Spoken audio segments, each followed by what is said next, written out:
Hello everyone, welcome to my channel. I'm Jordyn and welcome to the start of my first Goodreads Choice Award related reading vlog, which I'm so excited about. I love Goodreads Choice Awards season. I love talking about the awards. I love voting in the awards. I love seeing the results of the awards, and I really love getting recommendations and or reading the books in the awards to be in the know about what is popular. So, as I mentioned, this is going to be the first of probably a few Goodreads Choice Awards related reading vlogs. This one is going to be centered around nominees that have made it to the final round of the awards that I have not read yet that I think are going to be 5-star books for me. I'm doing this for a couple of reasons. One is because these are books that I just want to catch up on and I want to read before the end of the year because they've been on my radar or they've come onto my radar because of the awards, but also because this has been a really rough year in terms of my ratings of books. I have been in a huge rating slump. I have not had a 5-star book since I think the summer, so I am in a severe 5-star drought. So I am hoping that at least one of these books, hopefully multiple, can hit that 5-star mark, make up for lost time, and give me some more books to end up on my end of the year favorites list, because I quite literally don't have enough 5-star books to fill out a top 10 favorites. And that's really sad. So I'm hoping to fix that today. So I have selected 5 books to read in this vlog. I don't own or have any of them physically. We are going to focus heavily on audiobooks for this reading vlog, but I think I've got a good variety lined up, and I, again, am very, very excited about all of these reads. So the first book that I am planning to read for this video is The Frozen River. This is a historical fiction book. It's in the historical fiction Goodreads category. I have heard so many great reviews for this book. It's been on my radar for a long time, since like the beginning of this year. I just, for some reason, have not made time for it yet, but this really seems like it's going to be up my alley. It's a historical fiction book, I believe, about a midwife, and I think she's solving some kind of murder mystery or something. I've just had some close friends and people that I really trust and my tastes align really closely with rate this book 5 stars and tell me personally that I would enjoy it. So I am trusting that, and I'm so excited to finally be reading this book. Also in the historical fiction category, I want to read the book James. This book hasn't been on my radar for that long. Once the opening round of the Goodreads Choice Awards was posted, I saw a lot of people come out and say that they read this book and loved it and are voting for it. This book, I believe, has also won a National Book Award or prize in the very recent past. So it's critically acclaimed, along with having really good reviews from the general population. So I want to give it a try. It's a little bit more outside my comfort zone because, as far as I understand, this is a retelling of the Huckleberry Finn book or story, but told from Jim's perspective, who is the slave, I believe, of Huck Finn's father. I'm not all that familiar with that book or that story, so I don't really know what to expect, but of course I am all for diversity within books and reading stories kind of reclaimed by people of color, and that's what I've seen the reviews center around for this book, so excited to get to it. Then I've got one book from the fiction category, which is Welcome to the Hamdon Bookshop. This, again, wasn't on my radar until the Goodreads Choice Awards opening round was posted. I saw and heard a few people talk about this book, say they really enjoyed it, say they voted for it. It made it to the final round, so I take that as a positive recommendation in general. I don't really know anything about the plot, but the title reminds me of Days at the Morisaki Bookshop, and I enjoyed that book, but I've also heard other people compare this book to that book and say it's very different, so I'm taking that as a recommendation because I gave Days at the Morisaki Bookshop and its sequel both 3 stars. It's very slow, character driven. Maybe this one will be a little bit different, but again, all about diverse stories, and one that is highly recommended and highly rated goes quickly to the top of my list. Then I've got a horror book that I would like to read, which is We Used to Live Here. This is a book I've seen so much buzz about this year. Definitely has been on my radar, on my someday TBR for a long time. I didn't actually know that this book was so firmly in the horror genre until the awards came out, and I talked about it in my reaction video, and I said I had heard of it a little bit more in a mystery thriller context, but at least one person commented on that video saying it is very firmly a horror book, so I am glad to have that expectation set for me. But it sounds like it contains a lot of things that I really enjoy, including like a game or cracking codes or something like that. So So I'm very intrigued about that. I have been told that this book is best read with a physical copy in front of you, so I may have to go out and purchase this book before I read it and either read it physically or do a tandem read with the physical and audio versions. We will cross that bridge once I come to it, but very excited once again to read this one. And then last but not least, I have a nonfiction book that I will be reading. I want to read Nuclear War. This book I saw posted about by Jordyn from Jordy's Book Club on Instagram, who is a very popular bookstagrammer who my taste doesn't always align with, but what he said about this book really caught my eye. I know I screenshotted his review of this book as soon as he posted it, and it went onto my someday TBR. I haven't heard really anyone else talk about this book, so that is interesting, but I was really excited to see this on the Goodreads Choice Awards list. And again, can I say I'm excited a little bit more? I'm excited to knock it out and see how I feel about it. So those are the 5 books that I will be reading for this video. Because I have 5 books, I think I will probably just check in once I have finished each one instead of trying to give midway updates. That just works better for me time-wise. And so once I finish each book, I will come back and give you a little bit more detailed of a synopsis of the book after I get the full understanding of it, and then of course tell you my thoughts, my rating, and whether I would recommend this book or not. The day I'm filming this, it is the Wednesday after the final round was posted, and we have less than a week until winners are announced. I don't think I'm gonna get to finishing this video before that point, but again, I'm hoping that at least some of these books end up being 5 stars for me, and if that happens before the final round of voting ends, I will absolutely place my votes for the books that I love. So here's to hoping for some 5-star books. Let's get into reading. I will be back once I have my first reading update. Okay, my friends, time for my first reading update. Scenery is a little bit different. This is where I spend a lot of my time these days, on the couch, holding the baby, watching TV. He is a big fan of the contact nap, so I'm soaking up all this time and all these cuddles that I can, but have to check in because I finished The Frozen River. And you guys, I am so relieved and happy to say that this was 5 stars. Finally, I have a 5-star book. It has been so long, I think since May. So I just went through like a 6-month 5-star book drought, and it's not because I wasn't reading anything, I just wasn't loving anything. And something in me knew that this book would be 5 stars. Just the synopsis and the way some of my friends have talked about it made me pretty confident. And also historical fiction, for me, a lot of times is a safe bet for 5-star books, or at least 4 stars. Maybe it's a sign I need to read more of it just in general. I've always known it's a genre I enjoy, but something about it just hits differently. It gets at my emotions, and I love the different types of stories that get to be told. Sometimes, and a lot of times, it's these untold stories, whether they're fictional or real. I love when books shed some light on something or someone that didn't get, you know, the recognition they deserved in their time, or maybe sometimes play out a different reality from what actually happened in order to give more honor and respect to a certain type of person who didn't get it in the past. Those are all things that I enjoy, and I really enjoyed this story. So this book is about this midwife, and it's set in like the late 1700s. Let me just check what year exactly so that I get it right. 1789 it looks like, which is pretty far back. That might be one of the most far back in history, if not the most far back in history, historical fiction that I've read. And I want to make the point that it definitely didn't feel like too far back. I know that a lot of people get more intimidated by historical fiction the further back it's set. A lot of this book didn't feel all that far in the past, other than of course they didn't have much for technology, and some of their living conditions are different from what we know now, obviously. The only thing that ever made me like acknowledge how far back this is set is that there's a part of the book that references like the founding fathers of America, and our main character interacts with some of the people who founded the United States, because of course that happened in 1776. So we're within that vicinity, and that's pretty wild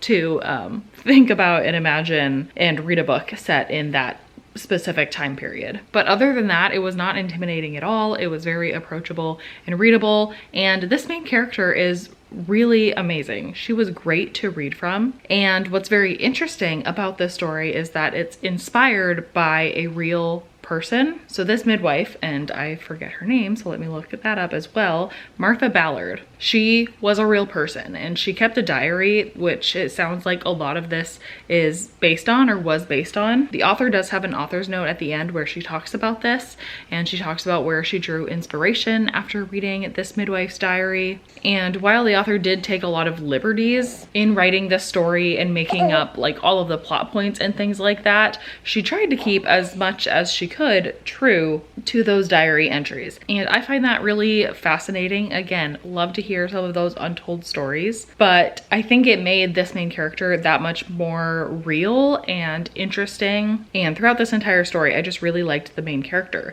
She's very strong and independent in who she is. She's a very respected midwife in this town and society. She's very good at her job. She's very trustworthy with the women who she helps through childbirth. She has a family of her own that seems very well known and pretty respected within this society. And one thing I also want to point out is that her relationship with her husband, I just loved. I really love in books when there's a strong couple at the center of it. I know that a lot of times, especially in mystery thriller books, because that's a genre I read a lot of lying and deception and cheating and twists where, you know, it's the boyfriend or the husband who kills the woman or is behind the crime.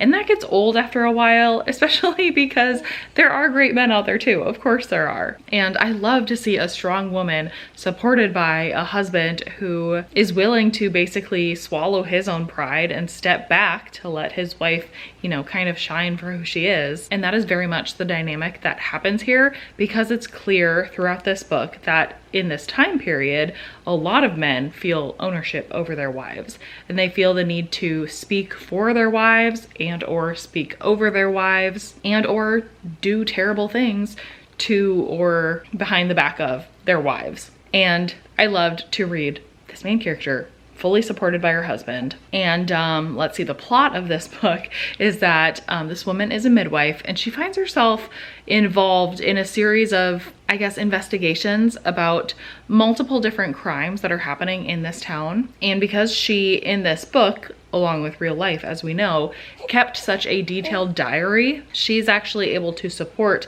these investigations through the things that she does in her work and what she keeps record of. And ultimately, she is trying to support the women that she supports through her job, these mothers, these wives whose husbands are doing nefarious things. She helps to defend them, bring them to safety, bring the bad men to justice, things like that. So she's basically just in the middle of these various accusations and investigations that are going on throughout the town.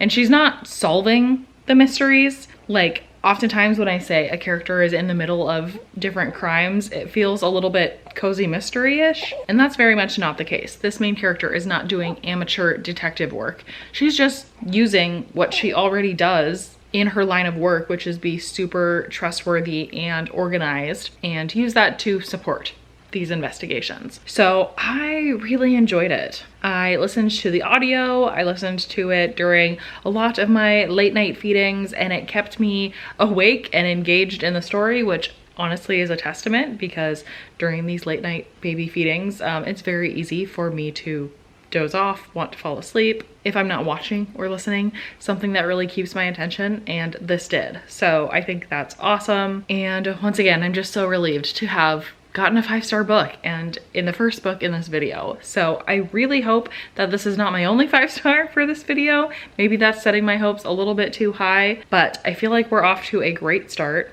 I'm so excited to read the other books for this video. So I will go ahead and get back to reading, and I will just plan to be back once I finish the next book and I can tell you about it. But one down, we are 1 for 1 with one 5-star book, and here's to hoping I continue that good luck. Okay friends, I am back. We need to talk about the next book that I just finished, which is Nuclear War. Let me straighten you out. Okay, Nuclear War by Annie Jacobson. I did not know a lot about this book going into it. All I knew is that it has a very high review on Goodreads, and I saw a specific review from Jordyn at Jordy's Book Club on Instagram. He seems to have a good eye for identifying what books are going to be popular. And as you know, I like to read books that other people are reading and talking about so I can know what's going on. So I take his recommendations for that reason as well. So nuclear war, I don't remember the specifics of his review. All I remember is him saying that this was the most terrifying book he's ever read, or the scariest book he's ever read, and that it stuck with him and he thought about it for a long time after. And when I look at other reviews, that is the similar sentiment, is that this book is terrifying. And the reason for that is because this book is basically playing out a fictional scenario of what if the US gets into a nuclear war? What would that look like? How would that affect humanity? How would that affect the entire world? And basically, what are all of the implications of that scenario?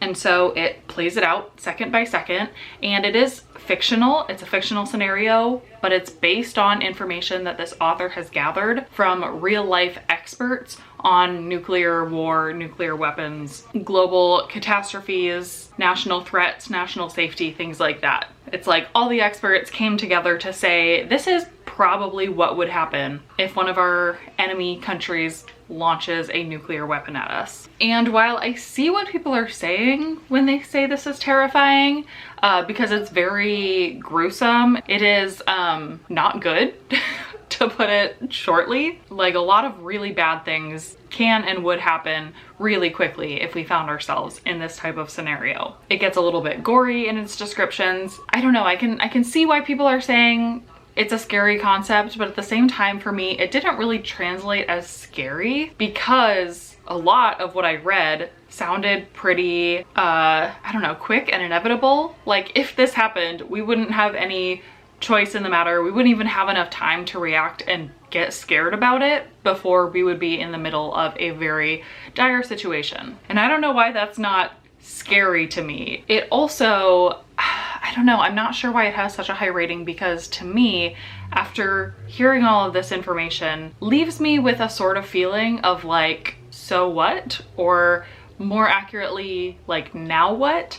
Like, just because I know that all of these really terrible, scary things could happen in the blink of an eye, I don't feel any more empowered with how I could possibly work to prevent that from happening. I'm not in this field of study. I am not in a position of great power. I will have no way of knowing something like this is happening and being in a position to stop it, nor am I in a position to be able to like protect my family and the people I care about, even if it does happen. So it almost left me feeling more hopeless about the situation and like, why are you telling me all of this if there's nothing I can do about it? So I'm just not really sure what the point of this book was. And I don't feel like at any point it offered any kind of like potential solution or hopefulness. And not that a book has to, that's not its job. The author can have an intention when writing a book. It doesn't have to be, you know, hopeful or anything, but I'm wondering what this author's intention was, other than making some people scared, and in my situation, just making me feel helpless about it. I don't know. Let me know if you have read this book, if you had similar thoughts, if you can see where I'm coming from, or if you have a different opinion, a different thought about it. I would love to hear really what someone came out of this book with and what brought them to that conclusion. I guess the only useful like nugget that still doesn't feel very actionable, but it gave information about what a president knows and is empowered to do in this type of situation. And let's see, I wrote it down. It specifically talked about the idea of launch on warning, which is the idea that if the US government gets even an inkling that someone may have launched a nuclear weapon at the US, the president can make the order to launch nuclear weapons in response, even if that situation has not been confirmed. Even if that is just a threat or a rumor or a warning, there doesn't have to be any proof before the United States fires back. And in the event that there is a false alarm or something, us responding that way would then launch the inevitable nuclear war. And the book made a point that the author would like to remove that ability, and that some presidents and presidential candidates have run with that in their platform, saying that they would remove that launch on warning policy. Like, that was part of their campaign, but then once they were in office, they didn't do that. So it kind of felt like this book was making a point for us to collectively root for that and hold candidates accountable for that. And I see that point. I just still don't feel like I can take a lot of action on that. So I don't know. I'm left feeling very in the middle with my thoughts. I didn't not enjoy the book, and I didn't not find it interesting. I did think it was interesting. And the book itself was written in a fairly interesting way where it would kind of go back and forth between the fictional scenario of this nuclear war and then interspersing that with actual history and information about what has brought us to this state. So it would go back and forth between those, and it kept my attention well enough. I just never really reached a point of satisfaction or like an aha moment of like, oh, this is why I should care about this information. So I guess I'm rating it 3 stars, and that feels very disappointing given how high of an average rating this book has and all of the rave reviews I see for it. But I definitely don't feel like I can give it any higher than a 3 at this point, given my current state of mind about it. My mind could be changed if I had a discussion with somebody who understood this book better or its intention or wanted to talk about it more. I do think I have more to, I guess, learn about this information, this type of scenario, but 3 stars is where I'm sitting. So with that, I'm going to get back to reading. We got more books to finish for this video. Hopefully more 5 stars on the way, we will see, but I'll be back once I finish my next one and have my next reading update. Okay friends, time for another update, and it is James by Percival Everett. What a surprise of a book. I don't really know how this book wasn't on my radar earlier on in the year, closer to when it released, which was towards the beginning of the year. It only just came onto my radar like now-ish when it won the National Book Award, and then once I started seeing it on the Goodreads Choice Awards nominees lists. And at that time I saw all of the rave reviews for this book, and I started thinking it was probably a book that I would enjoy. This is a historical fiction book, and it's a little bit unique because it is kind of a spin-off retelling of the adventures of Huckleberry Finn / Tom Sawyer. Now, forgive me, I have not studied literature of any kind since high school. I think I read one or both of these books in high school, but that was over 10 years ago at this point, and I don't really remember much of it. And I was curious to see how that would affect my reading experience of James, because basically James is the story of Jim, who is a slave in the adventures of Huckleberry Finn and Tom Sawyer, and he's an important side character, but as far as I am reading in reviews and stuff, he obviously was not treated well in those books. And so this book, James, kind of gives him, I don't know, a redemption arc, a much deeper storyline. It makes Jim into an actual person with a lot of depth and kind of tells his story. So because I'm not all that familiar with the source material, I don't know how closely this book relates to that book in terms of if there are scenes that overlap or storylines that overlap, or if there's anything that's been changed from the original source material in this book. All I have is this book as basically a standalone story, and I'm happy to say that even with that lack of context and knowledge, I still really enjoyed this book because it does become clear very quickly basically what the point of this book is. And again, it is to give that depth to James, or to Jim. So we come to really care for him quickly in this book. We follow him as he's basically trying to escape his slavery. So it's largely a survival story.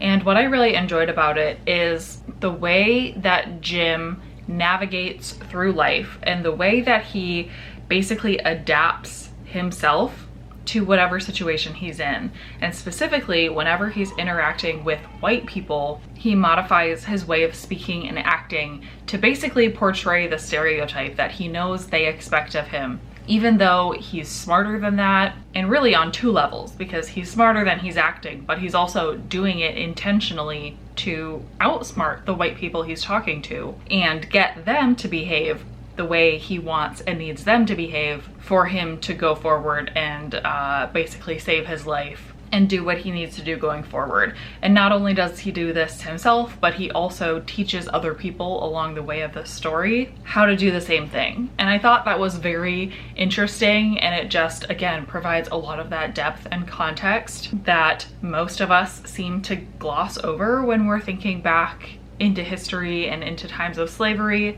Obviously, the slaves have very strong feelings and opinions about what's happening around them and what's happening to not only themselves but their family members. And of course, they were driven to do whatever they needed to do to save their lives or to get out of the worst situations that they were in. And so this is just a very rich portrayal of that type of story. So I really loved it. There are very strong character connections within this book. Jim is a family man. He's trying to save his family members and also save his life so he can reconnect with his family members in the future, but also he makes very strong friendship and like found family connections with some of the people he meets and interacts with along the way of his journey. So I really loved that. Very emotional, absolutely hard scenes to read in terms of abuse from his slave owner and other white people who do not have the best intentions with Jim as a person. So if that's potentially disturbing or triggering to you, then definitely proceed with caution.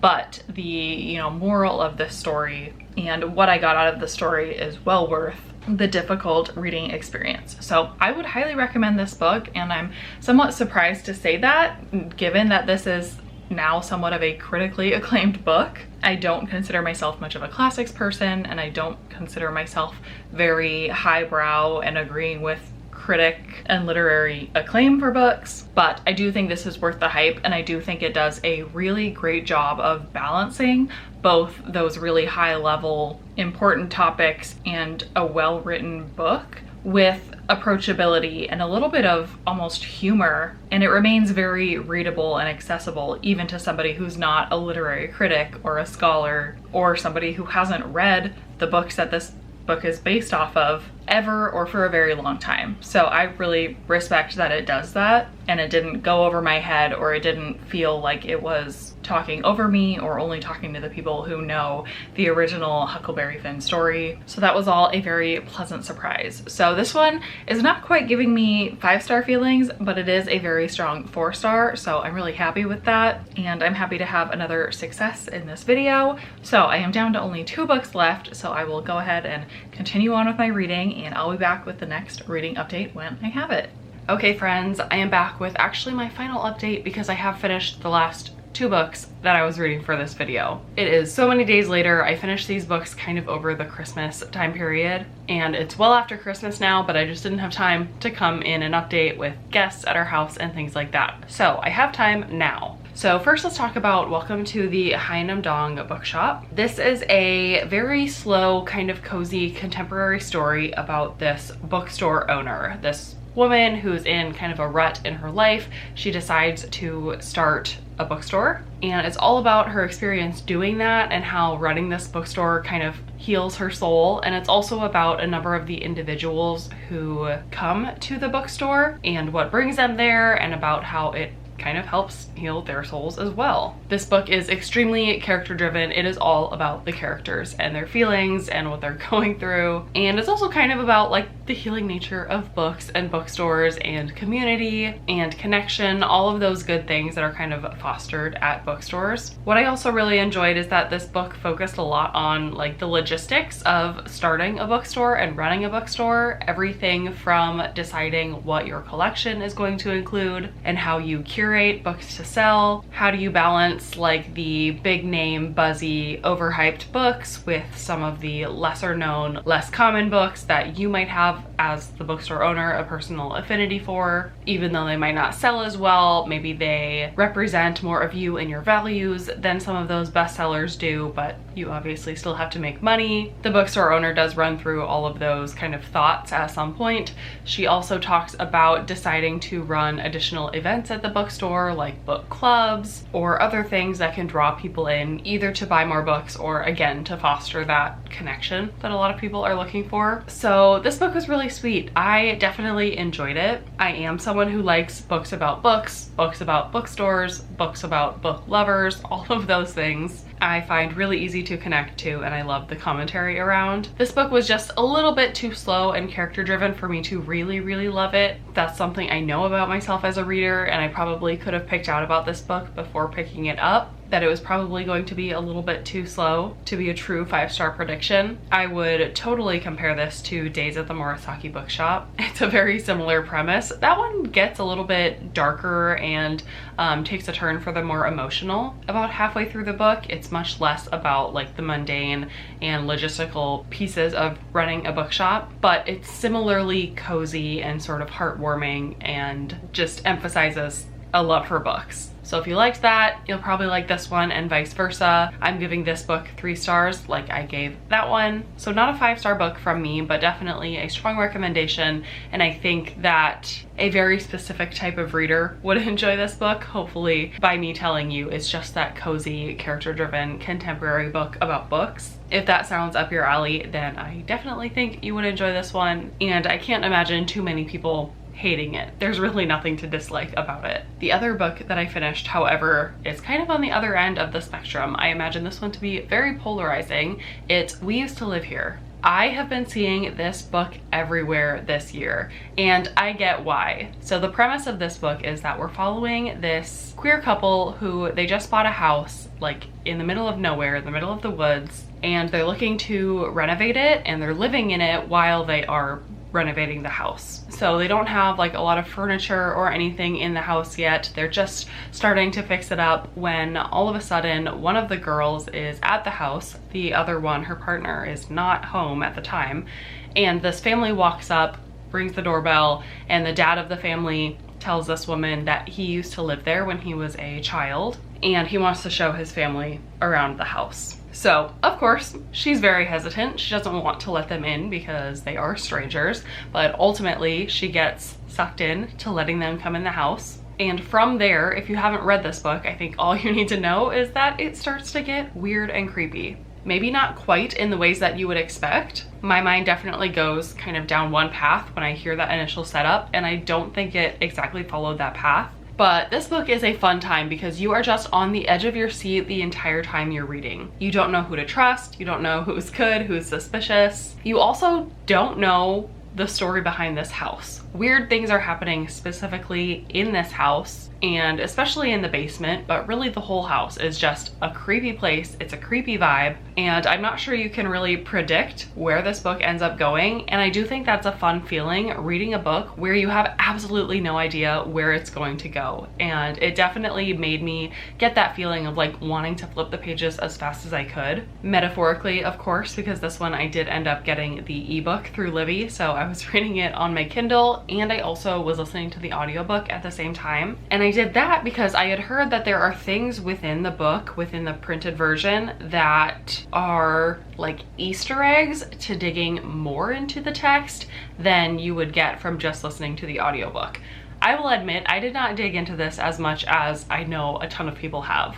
I don't really have the time right now, and I also don't fully have the interest to like scour every single word and letter on this page and look for little clues and try to logic them and piece them together to solve the different puzzles. One of the ones that I did catch was within a certain chapter, some letters were capitalized like in the middle of words. So I did go back and catch all of those and string them together and find out what that said. That was literally the only one that I solved.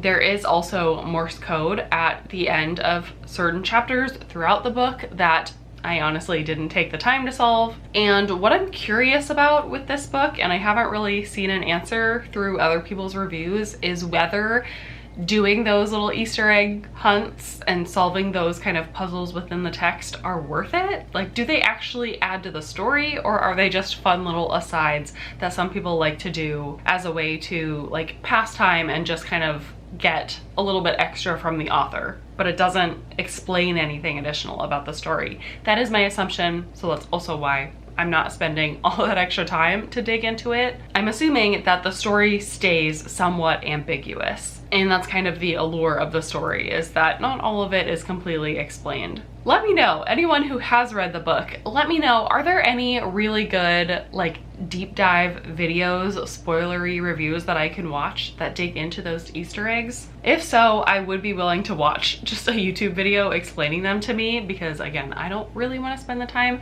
digging into them, but I would be happy to hear someone else talk about them. That might also help kind of solidify or even change my overall, you know, thoughts and rating on the book, because I am landing at 4 stars. I do think just the creepy feeling and the addictive nature of this book goes a long way, especially for kind of a thriller horror type book like this. If I'm not like creeped out while I'm reading it, then why am I reading it? That's kind of the fun of it. So I appreciate that, and I want to rate it highly because of that.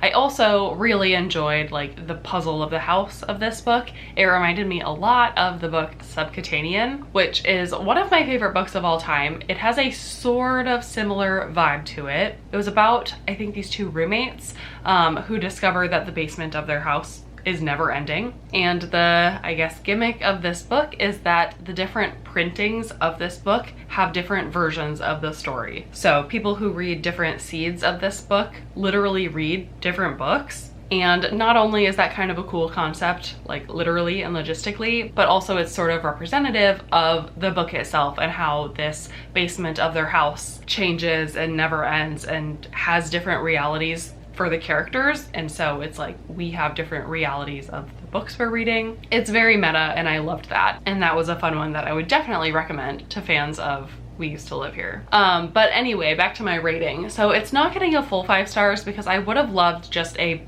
nice conclusion that wraps it up and gives me something, you know, satisfying at the end that I don't necessarily know if it would explain it all, but like ties all the pieces together in at least a satisfying way, because I do feel like there are parts of this book that were just completely unexplained and didn't feel like they actually had a point. I don't know if they are supposed to be considered red herrings or if they're just plot holes or like loose strings that never got tied up that the author never thought to. I also am wondering, because I know this book started as, I think, like a Reddit post on the No Sleep Reddit page, which I'm not super familiar with. And while I do think it's cool that a story that became popular on Reddit could be published as a book based on its popularity, I don't know that that lends itself to being the most like completed book that the author completely plotted out before writing. It comes off to me as a book that he started and didn't really know where it was going to end up, so he kind of introduced all these creepy elements that he never really pulled back in at the end, just because he didn't have a plan for it. And it became super popular, and especially because of the creepiness and the vibe, a lot of readers are okay with just going with it. But I do think I would have liked it if it were more complete and like felt like a fully complete puzzle. That's a little bit more what I'm looking for this type of book. So that is We Used to Live Here. Again, not a full 5 stars from me, but I am really glad that I read it with how buzzy this book is. It's ending up on a lot of people's end of year favorites list, and I'm glad to know what all the hype is about, what the story is about. And again, I do get what people are loving about it. And again, I would be willing to continue looking into it to hear more people's more spoilery reviews and explanations and thoughts. So I don't think my experience with this book is fully done. I think I will continue coming back to the story and thinking about it more. Who knows, someday I might end up purchasing a physical version and going through some more of the Easter eggs myself. I don't know, we'll see, but I did enjoy it as a whole. I thought the experience was really fun. So 4 stars. So with that, where does that leave me with this video? It's been a while since I started it. So I did have a 5 star. So that I am happy with, especially with how 2024 was and my overall lack of 5-star books. I'm glad I at least got one. Then I had a 3-star book with Nuclear War, a 4-star book with James, a 3-star book with Welcome to the Hamdon Bookshop, and a 4-star book with We Used to Live Here. So overall, everything 3 stars and above, I am definitely happy with that. I am so happy that I got to some of these books that have been on my radar for a while, and a couple that are newer onto my TBR, but that I was able to knock out right away. Let me know if you have also read any of these books that I talked about and what your thoughts were. Let me know if you had any 5-star predictions that you pulled from the Goodreads Choice Awards that you're wanting to read in the future. I do still think there are a few that I want to read maybe sometime in 2025. Otherwise, I don't think I have anything else. So thank you so much for watching this video, and I will see you in my next one.